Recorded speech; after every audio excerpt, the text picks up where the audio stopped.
Bonjour et bienvenue, je suis ravie de vous retrouver dans cette vidéo d'initiation à la radiesthésie.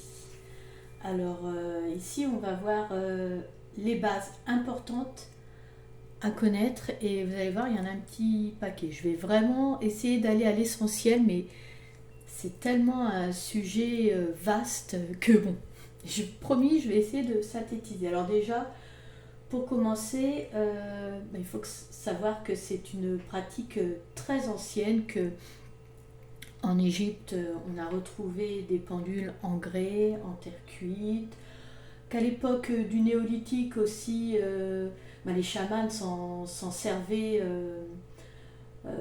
ainsi que des baguettes pour les émissions telluriques du sol, pour les sources. Au Moyen-Âge, les moines bâtisseurs utilisaient les pendules pour le tracé des églises, des cathédrales. Et puis, avec le temps, le rationalisme scientifique aidant, ça a été occulté, mais c'est quelque chose qui a toujours fait partie de notre culture. Et là, avec les gens qui s'éveillent de plus en plus, bien, la pratique du pendule, la radiesthésie, revient, en fait. Alors, ce qu'il faut savoir déjà, c'est que tout le monde peut se servir d'un pendule, mais il y a des bases à acquérir et surtout, il faut croire, être conscient qu'il y a quelque chose derrière le voile de la forme, derrière ce qu'on nous a toujours inculqué, derrière le rationnel. Voilà, il faut savoir qu'il y a des dimensions subtiles. Si vous n'adhérez pas à tout ça, ça ne fonctionnera pas. Alors, comment ça fonctionne ? Eh bien, c'est très simple, il faut savoir que vous êtes une antenne de réception et que votre corps physique va vibrer en ressentant et qu'il va vous donner une réponse qui est émise par votre esprit. Ok ? Maintenant, on va rentrer dans le vif du sujet. Alors, il faut savoir qu'il existe des milliers de pendules. Et je ne vais pas tous les passer en revue. Je vais aller à l'essentiel. Parce qu'il en existe de différentes matières, de différentes formes. Et voilà, c'est aussi selon le travail que vous allez effectuer. Voilà.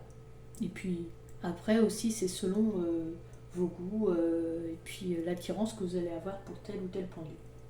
En tout cas, une chose est certaine, c'est que pour un débutant, il y a des pendules qu'il ne faut pas prendre. Ce serait comme conduire une Porsche alors qu'en fait vous êtes dans l'apprentissage de la conduite. Donc voilà, ça ne fonctionnera pas, il faut pas. Voilà, chaque chose en son temps. Il faut que vous fassiez vos gammes.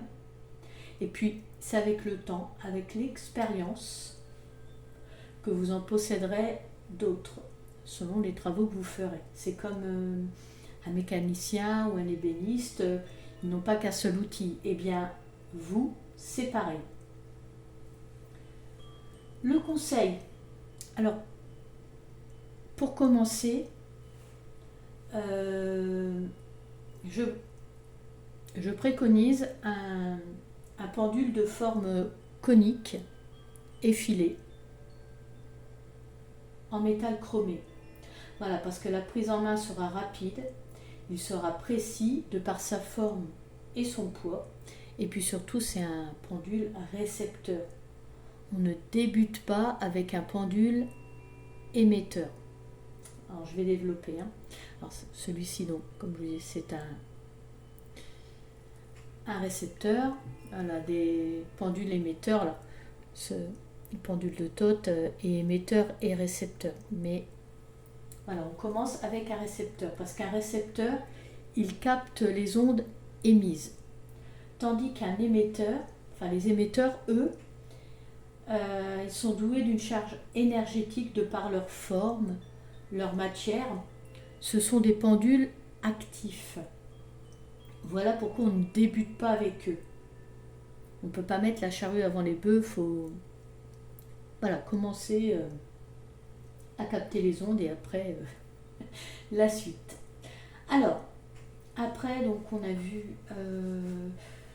ça, on va parler des matières. Alors, il y a en bois, en métal, en cristal, en minéraux, enfin des pierres naturelles. Là, c'est selon votre ressenti. Le bois, c'est ce qu'il y a de plus neutre. Le métal, c'est ce qu'il y a de plus traditionnel. Seulement, maintenant, il y a tellement de rayonnement électromagnétique qu'il peut ne plus être aussi neutre. Du coup, pour travailler, lorsque vous effectuez des travaux, il faut veiller à ce que votre environnement soit au maximum épuré de perturbations électromagnétiques. Si vous prenez un métal, voilà. Et pour ceux qui sont en pierre, donc là après c'est le choix de la pierre, c'est selon ce que vous recherchez comme propriété. Moi j'en ai un en cristal de roche parce que j'aime beaucoup le cristal de roche, il a une subtilité incomparable, mais j'aime aussi beaucoup l'obsidienne œil céleste. Après, voilà, c'est affaire de goût. Pour ce qui est des formes, alors, vous avez vu, il y en a des différents. Alors, il y a la forme conique, comme celui-ci, ou celui-là. Voilà. Alors, les avantages, c'est qu'ils ont une sensibilité réceptrice, il y a une rapidité dans sa mise en mouvement, et puis donc une grande précision sur plan, sur planche. D'accord. Pour les sphériques, alors les sphériques, eux, rien de plus parfait niveau. J'en ai pas. Rien de plus parfait niveau symétrie. Donc c'est pas mal non plus. Après, il y a ceux en goutte d'eau. Donc là, c'est. En fait, ceux en goutte d'eau, ils ont les avantages du conique et du sphérique. Ensuite, nous avons les pendules égyptiens. Alors, eux, ce sont des puissants émetteurs d'ondes. C'est pour ça que je vous disais, pas débuter avec ça. Il y a ceux en anneaux. Donc eux, ils sont destinés pour les travaux de circulation d'énergie, pour les chakras. Alors prendre dès qu'ils se dévissent pour enlever les pierres, parce qu'il faut les nettoyer, les purifier, les recharger. Elles ne se nettoient pas, purifient pas et rechargent pas toutes de la même façon. Ensuite, il y a les pendules à témoins. Alors eux, ces pendules, leur corps se dévisse pour y loger, comme leur nom l'indique, un témoin. Voilà. Alors, en gros, parce qu'après, il y a encore d'autres formes. Là, on va voir pour les plus... on résume, quoi. Alors, après, donc on a vu les pendules à témoins. Qu'est-ce qu'un témoin ? Donc, un témoin, c'est un élément qui rentre en résonance avec le sujet concerné par votre recherche et il va vous aider. Alors, il y a les témoins naturels, comme de l'eau si vous recherchez une source par exemple, une perle si vous recherchez un collier. Après, il y a les témoins par imprégnation physique. Alors, c'est quelque chose qui appartient à la personne, comme un cheveu, un ongle. Un témoin par imprégnation fluidique. Donc c'est aussi quelque chose qui appartient à une personne, mais qui porte son essence, on va dire, comme un vêtement, un bijou, qui porter une empreinte, quoi. Ensuite, il y a les témoins photographiques. Bon là, on comprend, c'est une photo de la personne sur laquelle on va travailler. Mais alors là, il faut que la photo soit la plus récente possible. Il faut aussi que la personne soit seule sur cette photo et qu'on ait une vue d'elle de la tête aux pieds. Voilà. Ensuite, il y a les témoins mots. Donc ça, c'est beaucoup utilisé en radiesthésie. Alors, comme on a dit, donc, les mots, on écrit des mots. Donc là, on écrit l'objet de sa recherche, le nom de la personne concernée. Quand on fait cela, il faut vraiment être le plus clair, le plus simple possible, tout en étant précis, pour qu'il n'y ait pas d'interférence. Par exemple, vous recherchez le foulard de votre grand-mère, vous allez mettre vraiment ce qui est important. Sur la feuille, vous allez mettre le nom de votre grand-mère, vous allez mettre le foulard bleu. Voilà, vraiment les détails importants.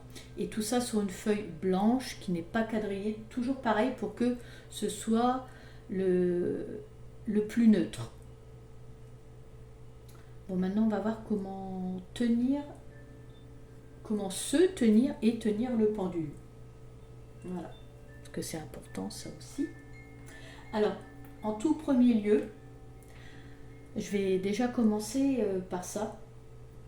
Alors, vous voulez faire un travail. Mais alors, ce qu'il faut vraiment, c'est demander si vous pouvez effectuer ce travail, car il y a des travaux qu'on ne peut pas effectuer, qu'on ne doit pas faire, pour ne pas interférer avec le plan divin. Voilà, il faut demander l'autorisation ensuite. Donc, si c'est OK, vous devez vous protéger. Toujours. L'utilisation du pendule comme des cartes, c'est pas anodin. Donc voilà, j'insiste bien. Il faut vous protéger. Ensuite, pour la position, il faut se mettre dos au nord. Alors tout simplement parce que c'est pour être dans le sens de circulation du flux magnétique terrestre. Comme ça, le pendule va être en synchronisation avec. Mettez vraiment toutes les chances de votre côté pour que votre travail soit le plus précis possible. Et comme je vous disais aussi, ça, il faut épurer au maximum votre lieu de travail pour éviter des perturbations électromagnétiques du genre l'électroménager, le téléphone, tout ce qui peut créer des interférences, comme aussi trop de pierres naturelles, parce que les pierres sont chargées énergétiquement aussi. Donc si voilà, vous avez des pierres puissantes, ça peut aussi jouer sur le résultat. Donc il faut veiller à ça. Et puis alors surtout si vous voulez pratiquer le pendule, il faut être dans le lâcher prise. Il faut juste ressentir les choses, il faut avoir confiance en vous, ne pas interférer, ne pas influencer, vous devez être neutre et accepter les réponses. Alors il faut également être en pleine forme parce que ça demande une application mentale quand même assez importante. Donc c'est pour ça que je vous dis, il faut être en forme. Et puis surtout, il ne faut pas poser des questions au-delà de vos compétences. Sinon, vous n'allez rien maîtriser. Et puis, ça peut être dangereux quand même pour vous, la personne, voilà, et pour vos résultats. Alors ensuite, on va voir pour le travail en intérieur assis sur une planche. Alors déjà, on se tient bien droit, les pieds bien à plat, ancrés dans le sol. Il ne faut pas croiser les jambes, toujours pour la bonne circulation des énergies. Il faut que la table soit assez basse pour que l'avant-bras soit perpendiculaire au corps. Voilà, l'avant-bras il ne doit pas être allongé sur la table, le coude il ne doit pas être appuyé. Voilà quoi. Ça paraît logique, mais voilà. Et puis, il ne faut pas être crispé, il faut de la souplesse, c'est important. Pour ce qui est de l'autre main, alors l'autre main, elle doit être posée sur la cuisse de façon détendue aussi. Ça C'est important. Vraiment, faut de la détente pour pratiquer le pendule. S'il y a un témoin, alors l'index de cette deuxième main, en fait, vous sert d'antenne pour le travail sur plan, sur planche. Ok ? Si le témoin est une photo ou un objet, donc vous passerez le pendule au-dessus en posant la question, puis vous dirigerez votre pendule vers votre planche de radiesthésie pour avoir la réponse. D'accord ? Alors après, pour le travail en extérieur, bon bah là, le travail de l'avant-bras à la perpendiculaire est facile à tenir. Il n'y a pas ce problème de table comme je vous expliquais juste avant. Et puis, chose importante aussi, il faut utiliser votre main active. Si vous êtes gaucher, vous tiendrez votre pendule de la main gauche. Si vous êtes droitier ou droitière, vous tiendrez votre pendule de la main droite. Après, voilà, pour les grands radiesthésistes, on vous dit, bon, selon les travaux effectués par rapport à la polarité, il y a des façons de faire. Là, on voit vraiment dans les bases. Hein. D'accord ? Je ne vais pas aller aussi loin, sinon c'est trop long. Alors, comment tenir votre pendule ? Alors, le fil du pendule doit être tenu entre le pouce et l'index. Alors, je vous montre. D'accord ? Et les deux sont tournés vers le sol. Ok ? Voilà. Pour ce qui est des autres doigts, c'est vers la paume sans crispation. Voilà. Ok, comme ça. Et je vous montre pour le oui. Voilà. Hop.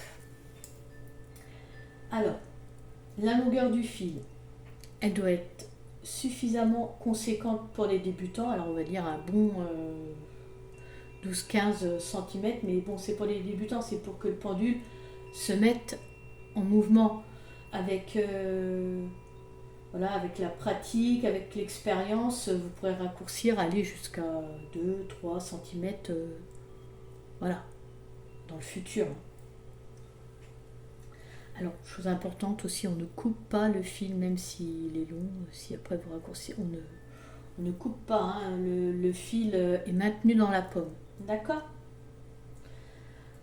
Alors, maintenant, avant de commencer votre première recherche, la chose qu'il faut faire avec votre pendule, c'est d'établir la convention mentale. Alors, la convention mentale, qu'est-ce que c'est ? Eh bien, en fait, avec votre pendule, vous devez déterminer, établir son mode de fonctionnement. Quelle sera sa rotation horaire pour le oui? Quelle sera sa rotation pour le non?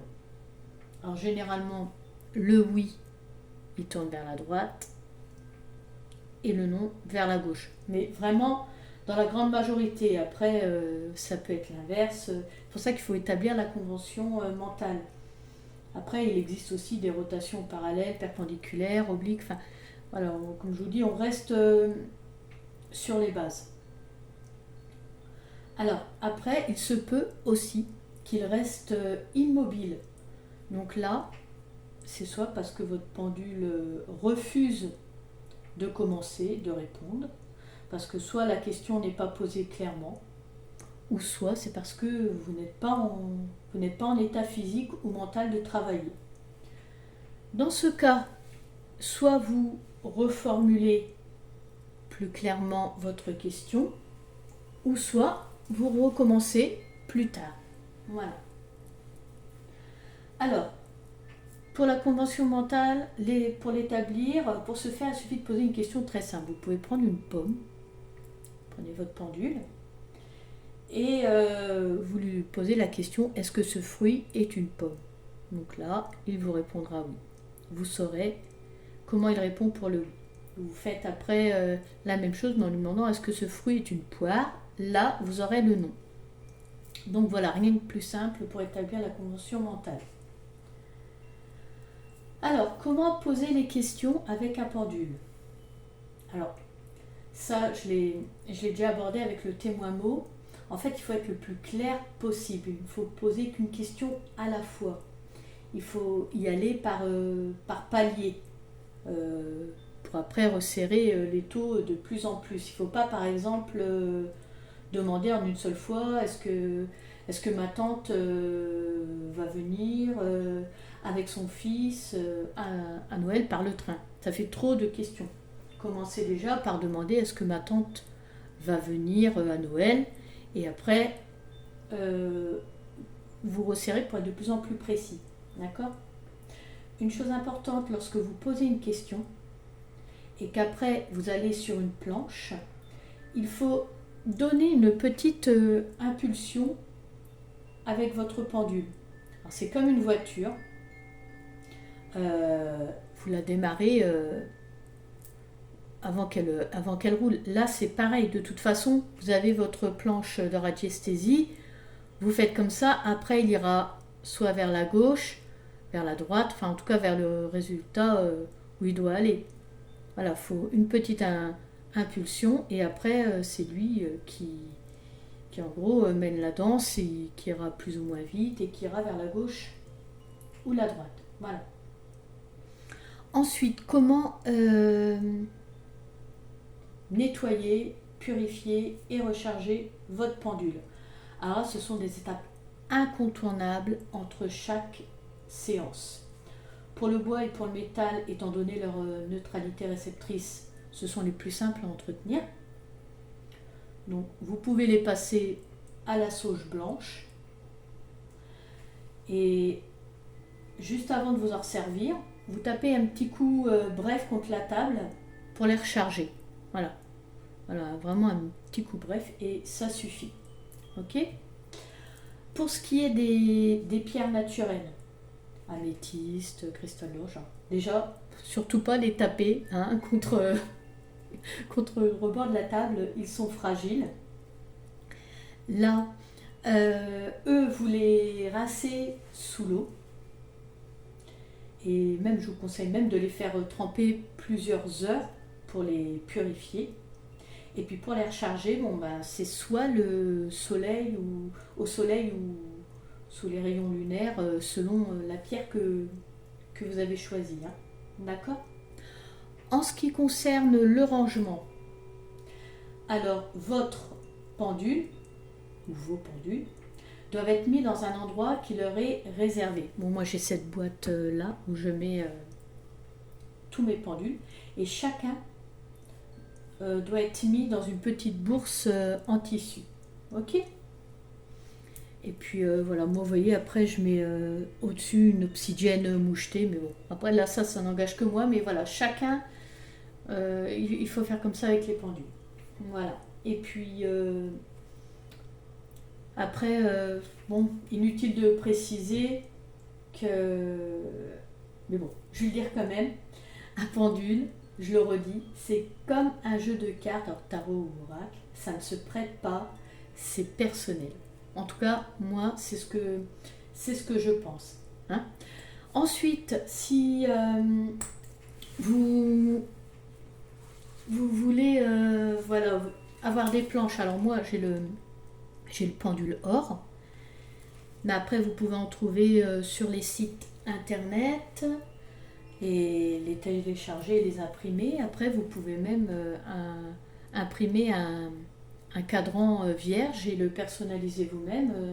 Ça, c'est plutôt pas mal quoi, d'avoir son petit cadran personnalisé, c'est mieux. Ensuite, un tout petit mot. Alors, j'ai envie de vous parler de la rémanence. Qu'est-ce que la rémanence en radiesthésie? Donc, on sait que la radiesthésie est fondée sur la persistance du rayonnement émis par tout corps dans un lieu. Bon, ok. Alors, je vais plutôt vous donner un exemple, ça va mieux vous parler. Vous prenez une tasse de boisson chaude, vous la posez sur la table. Lorsque vous l'enlevez, la table reste chaude à son emplacement. C'est pareil, c'est ça la résonance, c'est une imprégnation. C'est comme quelqu'un qui dort dans son lit, qui après se lève, va travailler, il restera son empreinte radiesthésique dans le lit, quoi. Même chez lui.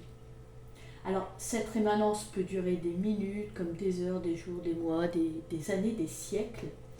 C'est pour cela que des lieux, des objets demeurent chargés vibratoirement. C'est par rapport à ce que l'on ressent par le vécu lié au lieu ou à l'objet. Voilà, c'est ça la rémanence. Et l'évanescence aussi. Alors, l'évanescence, c'est quoi? C'est un blocage lors d'une recherche. Le pendule ne veut rien savoir, il refuse de bouger, il reste sourd. Ça peut même arriver en plein travail. Alors ça, c'est soit parce que le temps est orageux. De toute façon, c'est déconseillé de travailler avec un pendule à cause des perturbations électromagnétiques. Mais si vraiment c'est chargé, le conseil, c'est allumer une lampe en cristal de sel qui diffuse des ions négatifs et ça contrebalancera avec le reste. Voilà ce que je peux vous dire pour l'évanescence. Je crois que vraiment j'ai dit le plus gros. J'espère vous avoir dit l'essentiel, mais c'est tellement vaste. Hein, donc en tout cas, je vous remercie de m'avoir suivi. N'hésitez pas à me laisser un commentaire ou poser des questions, j'essaierai de vous répondre. Je vous laisse et je vous souhaite du bonheur de votre vie et je vous dis à bientôt.